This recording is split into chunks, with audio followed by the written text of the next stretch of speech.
محمد الرسول اللہ، سورہ فتح، اللہ نے یوں ایک آیت محمد الرسول اللہ والذین معہ، یہاں محمد اللہ کے رسول ہیں، یہ دعویٰ ہے، کہ یہ میرے رسول ہیں۔ تو پوچھنے والا پوچھتا ہے کہ اس کی دلیل کیا ہے؟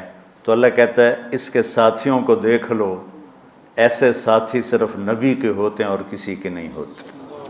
والذین معاہ، معیت بہت بڑا شرف ہے۔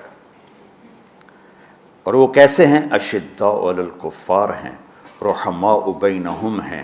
وہ کیسے ہیں؟ تراہم رکعا سجدا، کوئی سجدوں میں گڑ گڑا رہا، کوئی رکوع میں گڑ گڑا رہا۔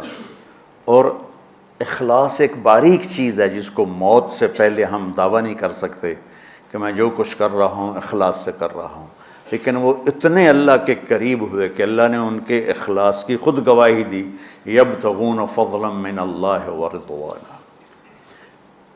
میں صرف قرآن سے صحابہ کو بتا رہا ہوں۔ تتجافى جنوبهم عن المضاجع يدعون ربهم خوفا وطمعا، میرے نبی کے ساتھ چلنے والے صحابہ کیسے ہیں؟ راتوں کو اٹھ اٹھ کے روتے ہیں، بستروں سے جدا رہتے ہیں۔ کیسے ہیں؟ كانوا قليلا من الليل ما يهجعون، رات کو بہت تھوڑا سوتے ہیں۔ وبالاسحار هم يستغفرون، اور پھر سحری کے وقت توبہ استغفار کرتے ہیں۔ یہ کیسے ہیں؟ یؤثرون علی انفسهم ولو کان بهم خصاصہ، خود بھوکے رہ کر یہ اوروں کو کھانا کھلاتے ہیں۔ یہ کیسے ہیں؟ لقد رضی اللہ عن المؤمنین اذ یبایعونک تحت الشجرہ فعلم ما فی قلوبہم۔ یہ کیسے ہیں؟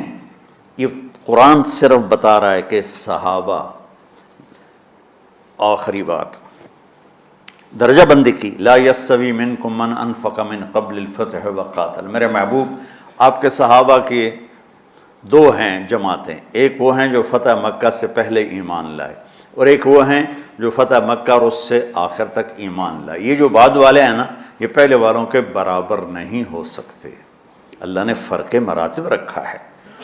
لیکن ایک وعدہ میرا آپ کے ساتھ ہے، وہ کیا ہے؟ کلن وعد اللہ الحسنى، میرا وعدہ ہے آپ کے ہر صحابی کو جنت دوں گا، ہر صحابی کو جنت دوں گا۔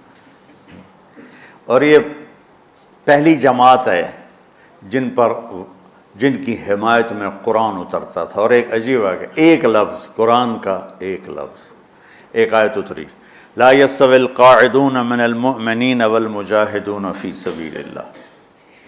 یہ آیت ایسے اتری جیسے میں نے پڑھا ہے کہ اللہ کے راستے میں جہاد کرنے والے اور گھر بیٹھنے والے برابر نہیں ہو سکتے۔ ٹھیک، عبداللہ بن ام مکتوم نابینا صحابی ہیں، انہوں نے جب آیت سنی کہا یا اللہ یہ کیا کیا؟ وہ میں انا محتاج، میں کتوں جا کے جہاد کرنا ہے، میرے لیے تو گنجائش دے۔ سبحان اللہ، یہ کیسے لوگ تھے؟ جبریل دوڑے آئے اور وہی کیا لائے؟ ایک لفظ، صرف ایک لفظ کہ یا رسول اللہ، اللہ فرما رہے ہیں کہ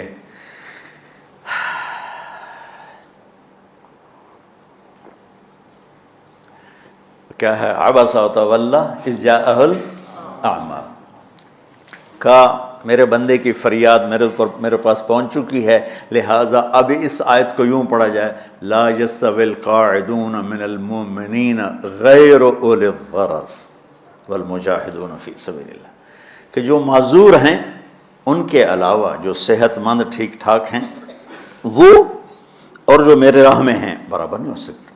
تو عبداللہ بن ام مکتوم کی فریاد پر قرآن کا ایک لفظ ہے، اور خولہ کی فریاد پر آیات بارش کے قطروں کی طرح، قد سمع اللہ قول التی تجادلک فی زوجها وتشتکی الی اللہ واللہ یسمع تحاورکما ان اللہ سمیع بصیر الذین یظاہرون منکم من نسائہم ما ہن امہاتہم ان امہاتہم الا اللہ ولدنہم وانہم لیقولون منکرا من القول وزورا۔ یہ پھر آگے بھی چلتی ہیں۔ ایک دیہاتی عورت کی فریاد نے عرش ہلا دیا اور قرآن اترا۔ یہ لوگ تھوڑا اور سنا دو تاکہ آپ کو خولا کا پتہ چلے، خولا کیا چیز ہے۔ انصاری عورت ہے، ہاں مالک کی ایک عورت ہے، خامن نے غصے میں طلاق دے دی، طلاق تھی زہار، تو میرے لیے میری ماں کی طرح ہے۔ اس طلاق کے بعد رجوع ہو ہی نہیں سکتا تھا۔ 3 طلاق میں تو رجوع ہو جاتا نا، کہ کسی اور جگہ شادی ہو جائے، وہاں سے طلاق ہو جائے، واپسی ہو، لیکن اس میں رجوع ایسا ہی ہے شیخ، ایسا ہی ہے نا، اس میں دوبارہ اگر اس کی شادی ہو جائے اور پھر وہاں سے وہ فارغ ہو کر اس سے شادی نہیں ہو سکتی، یہ اس زمانے کا رواج تھا۔ اب یہ ان کی عمر گزر گئی تھی، جو بھاگی بھاگی اللہ کے نبی کے پاس ہے، یا رسول اللہ میرے خامن اوس بن مالک نے زہار کر دیا، اوس بن صامت نے مجھ سے زہار کر دیا، تو کیا فتویٰ ہے؟ آپ نے کہا حرمتی علیہ ہے، بیٹی تو حرام ہو گئی۔ بولیں گے یا رسول اللہ اکل مالی وافنا شبابی، جوانی میری ڈھل گئی، مال میرا کھا گیا وہ، تو میں کہاں جا کے بیٹھوں، ماں باپ میرے نہیں ہیں۔ آپ نے کہا حرمتی علیہ ہے، تو اس پہ حرام ہو گیا۔ پھر اس نے کہا یا رسول اللہ میرا کیا بنے گا؟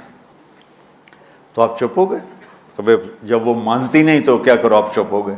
حضرت عائشہ رضی اللہ تعالیٰ آپ کو کنگھی کر رہی تھی، جب اس نے دیکھا اللہ کے نبی نے جواب دینا چھوڑ دیا ہے، کہا چلے ٹھیک ہے میں اپنے رب سے بات کرتی ہوں۔ اس نے وہیں بیٹھے بیٹھے ہاتھ اٹھایا، اے اللہ ان لی منہ صبیۃ صغار، اے میرے رب میرے چھوٹے چھوٹے بچے، ان ضممتہم الی فجعوا وان ضممتم الیہ فضاعوا، میرے رب میرے چھوٹے چھوٹے بچے، عمر میری ڈھل گئی، میری دوسری شادی نہیں ہو سکتی، ان بچوں کو میں اپنے پاس رکھوں تو ان کو روٹی کہاں سے کھلاؤں، یہ بھوکے مریں گے۔ خامند کے پاس چھوڑ کے چلے جاؤں تو وہ بھی کمزور ہو چکا ہے، یہ ان کی تربیت کون کرے گا، یہ تو برباد ہو جائیں گے۔ اب اس کی دعا سنو، یا اللہ اپنے نبی کی زبان پر میرے حق میں فیصلہ دے۔ یہ نہیں کہا کہ تو اپنی شریعت کا فیصلہ سنا، کہ اللہ میرے حق میں دینا ہے فیصلہ۔ اور اللہ تعالیٰ کا قرآن آ گیا، ہاں خولا ہم نے اپنے رحمت کے طفیل تیرے حق میں فیصلہ دے دیا۔ دھرتی نے کسی نبی کے ایسے ساتھی نہ دیکھے نہ دیکھے گی، اور ایسے عظیم انسان دنیا میں نہ آئیں گے انبیاء کے بعد، عظیم ترین انسانوں کا ٹولہ، لیکن وہ بشر تھے، ان سے خطائیں ہوئیں، ان سے گناہ ہوئے، پر اللہ نے کہا جاؤ ہم نے معاف کر دیا، کلا وعد اللہ الحسنی، جاؤ سب کے لیے جنت ہے۔ تو میرا اللہ کہہ رہا ہے میرے محبوب، اور اب تھوڑے سے احادیث سے سن لو۔ آپ نے کہا ابو بکر جنتی، عمر جنتی، عثمان جنتی، علی جنتی، طلحہ جنتی، زبیر جنتی، سعد بن ابی وقاص جنتی، عبد الرحمن بن عوف جنتی، ابو عبیدہ بن جراح جنتی، سعید بن زید جنتی، ایسا بلال جب جنت میں جاتا ہوں تیرے پاؤں کی آہٹ اپنے آگے آگے سنتا ہوں۔ جس نے جنتی عورت کو دیکھنا ہو ام رومان کو دیکھ لے، بڑے بڑا مناقب صحابہ اٹھا کے دیکھو۔ میرا ایک امتی آئے گا جنت کے دروازوں پر تو 8 دروازے کھل کے کہیں گے مرحبا ادھر آ جائیں، ادھر ادھر۔ سلمان فارسی ایسے ہوئے، یا رسول اللہ کون ہے یہ؟ تو آپ نے کہا یہ بیٹھا ہے ابو بکر، اس کو جنت کے 8 دروازے پکاریں گے۔ عمر ایک محل دیکھا بہت عالیشان، میں سمجھا میرا ہے، جب جانے لگا تو فرشتے نے کہا آپ کے غلام عمر بن خطاب کا ہے۔ عثمان جنت میں ہر نبی کا رفیق ہے، میرا رفیق تو ہے۔ پھر حضرت علی کا ہاتھ پکڑ کے کرتے کرتے کرتے یہاں لگا لیا، علی تو بھی خوش ہو جا، جنت میں تیرا گھر میرے گھر کے سامنے ہے۔ طلحہ زبیر، ہر جنتی کا ایک خادم، میرے 2 خادم طلحہ اور زبیر۔